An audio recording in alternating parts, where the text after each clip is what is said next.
Nous allons voir maintenant une nouvelle mesure des angles qui va s'appeler le radian. Donc on se place dans le cercle trigonométrique.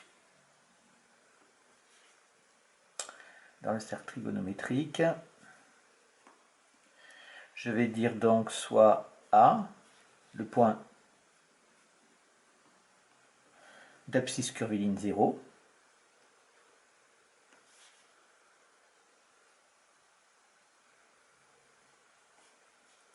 et soit M, le point d'abscisse curviligne alpha. Alors, alpha, c'est une lettre grecque, c'est ce qu'on utilise souvent pour les mesures des angles. On va piocher en général dans l'alphabet grec pour ce genre de choses-là. Alors, je l'ai fait dans le dessin ici, on a donc le point A qui est ici. Je rappelle que les abscisses curvilignes ne sont pas comptées à partir de 0, ici à partir de ce point tout le temps. Et ici, j'ai le point M, donc qui a pour abscisse curviligne alpha ici. On va dire que cet angle qu'il y a ici entre les deux, donc bien sûr quand je place ici, j'ai un angle que je peux symboliser ici par une flèche orientée, puisque le cercle trigonométrique est orienté, donc on tourne bien dans un sens. Donc ça c'est un angle orienté, et un angle orienté entre des vecteurs, c'est-à-dire qu'on va prendre le vecteur OA qui va être donc ici, et le vecteur OM qui va être ici. Donc on va dire que l'angle orienté de vecteur,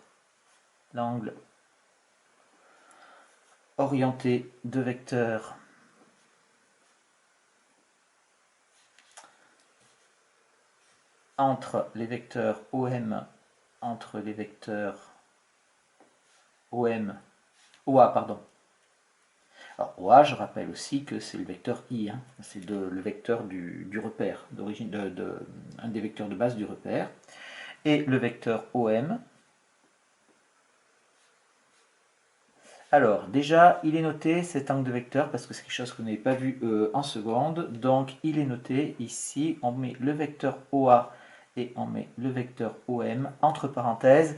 Et c'est tout, on ne va pas au-delà.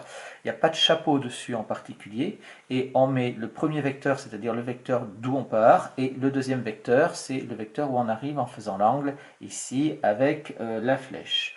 Donc, l'angle orienté de vecteur entre les vecteurs OA et le vecteur OM est noté OA-OM, et une mesure de cet angle en radian,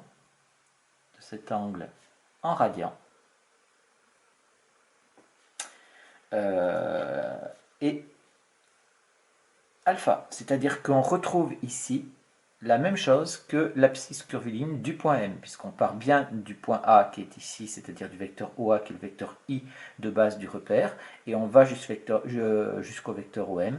Et bien la mesure en radian va être exactement la même chose que l'abscisse curviligne sur le cercle trigonométrique ici. Donc ça, c'est important, c'est une définition qui nous donne une nouvelle mesure des angles et qui est celle que vous allez tout le temps utiliser en mathématiques, en particulier quand vous allez utiliser vos calculatrices. Ici, on va faire une remarque, une petite remarque. Alors, une remarque, c'est, attention, j'ai parlé de cette notation-là. Donc vous, celle que vous connaissez, la notation, attention, ici, si on prend l'angle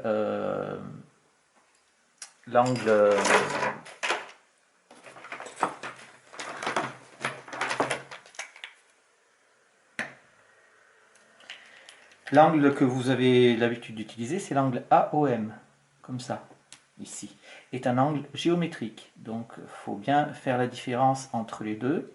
C'est un angle géométrique. Donc, ici, il n'est pas orienté.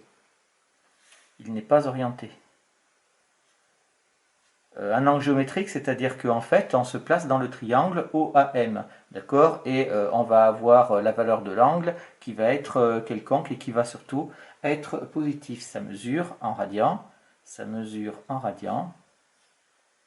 puisque c'est pareil, les angles géométriques, on peut aussi les mesurer en radian. elle est ici valeur absolue de alpha, puisque quand on est sur le cercle trigonométrique, je vous rappelle que l'abscisse curviligne peut être négative, et donc quand on travaille avec des angles géométriques, on prend toujours des angles positifs.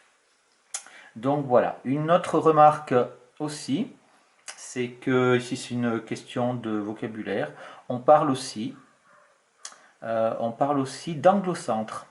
Alors ça c'est quelque chose qui se comprend bien, parce que c'est très visuel en fait. On a donc ici donc deux points, le point A et le point M, et on regarde l'angle qu'ils forment au centre du cercle. Attention, quand on parle d'anglocentre, c'est plutôt l'angle géométrique plutôt que l'angle orienté de vecteur. L'angle orienté de vecteur est beaucoup plus précis que l'angle géométrique. Donc bien entendu, on y aura recours le plus souvent possible. Alors, une conséquence qui est importante ici et qui va nous permettre de comprendre un petit peu le rapport entre le degré et les radians. Donc, conséquence, eh bien, c'est que quand je fais ici un tour complet, vous savez qu'un tour complet, ça correspond à 360 degrés, ça vous le savez. Donc, il n'y a pas de souci.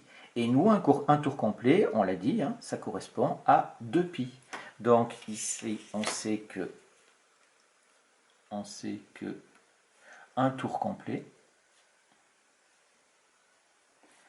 est égal à 360 degrés, est égal à 2π radians. D'accord? Et donc ici, c'est quelque chose qui va nous permettre de faire des conversions. D'où les conversions. D'où les conversions. Alors, je vais les écrire en couleur de conversion parce qu'elles sont importantes. Si j'ai ici 360 degrés est égal à 2π radians, ça c'est très important. Déjà, il faut le retenir. Hein.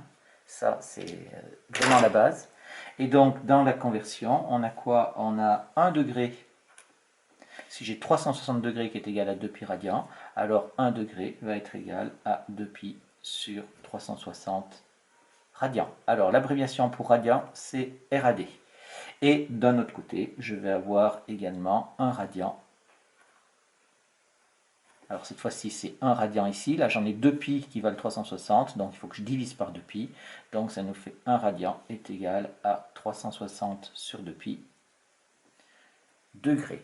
Voilà, donc c'est deux formules de conversion qu'il faut que vous ayez toujours à l'esprit et qui permettent donc de passer des radians au degré ou des degrés au radian comme on veut. D'accord? Par le calcul, bien sûr.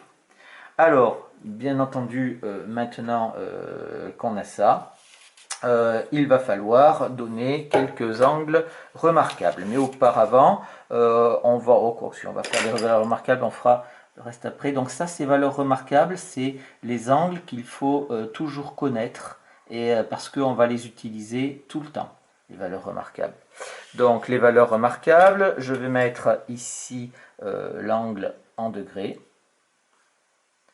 et ici, je vais mettre l'angle en radians. Donc, ça va nous faire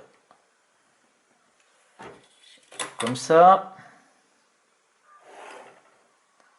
Alors, ces valeurs remarquables ici que l'on va utiliser, elles sont toutes dans le premier quart du cercle. Ici, hein, je vous rappelle qu'on commençait à 0 et on allait jusqu'ici, jusqu'à pi sur 2, c'est-à-dire 90 degrés. Si j'ai 360 degrés, un angle droit vaut 90 degrés, ça vous l'avez utilisé un certain nombre de fois au collège, donc il n'y a pas de problème là-dessus. Donc on a 0 comme angle remarquable, on a également 30 degrés, on va avoir 45 degrés, on va avoir 60 degrés et on va avoir enfin 90 degrés. Voilà donc les 5 angles remarquables que vous allez avoir à connaître ici. Alors, bon, bien entendu, on les étoffera après avec les propriétés que l'on pourra trouver. Donc, la première, c'est que si vous avez 0 degré, alors ça vous fait 0 radian. Si vous calculez ici avec 30 degrés, eh bien, je vais faire un exemple ici, 30 degrés est égal, donc on a dit pour les degrés, il faut multiplier 30 fois 2π sur 360.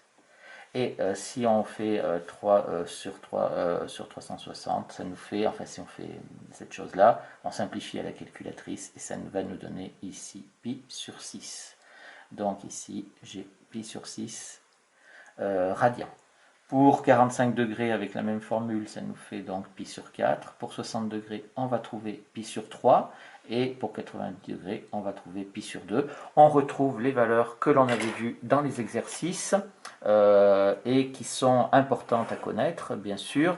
Hein, c'est-à-dire que ici, vous êtes à 0, là vous êtes à pi sur 2.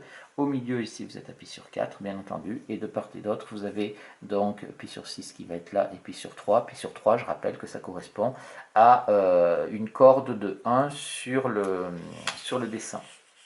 Voilà donc ces valeurs remarquables qu'il faut toujours avoir en tête. Le tableau n'est pas complet, on le complétera dans le paragraphe suivant ou dans les paragraphes suivants pour avoir vraiment les valeurs remarquables définitives et en totalité.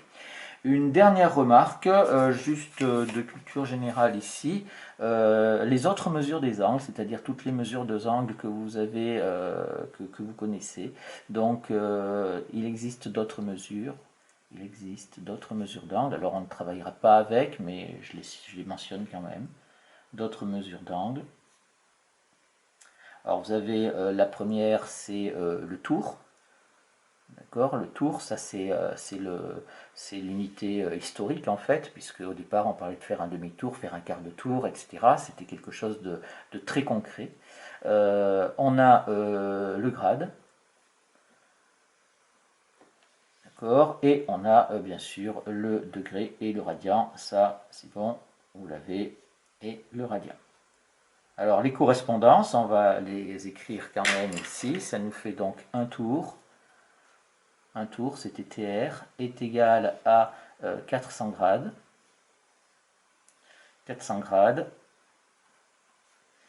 qui est égal donc à 360 degrés, qui est égal à 2pi radian. Alors vous allez dire, donc le tour, bon c'est bon, il n'y a pas de problème, hein, tout le monde connaît. Les grades, peut-être pas. Alors pourquoi est-ce qu'on prend les grades? C'est surtout dans le bâtiment, on l'utilise, ou dans géométrie, dans les géomètres utilisent ce genre de choses-là. Parce que si vous avez 400 grades, eh bien, vous voyez que quand vous prenez un angle droit, eh bien, 400 grades, ça correspondrait à la totalité du cercle. Et eh bien, à ce moment-là, si je prends un demi-cercle, ça nous ferait 200 grades. Et si je prends un quart de cercle, ça nous ferait 100 grades. Donc, c'était plus pratique pour faire les calculs de prendre 100 grades pour un angle droit. Ça tombait pile. Et donc, voilà. Mais c'est une unité que, honnêtement, je ne sais pas exactement dans quel domaine est-ce qu'elle est encore utilisée ou si elle est réellement utilisée. Maintenant, avec les ordinateurs, je pense que c'est un petit peu moins utilisé.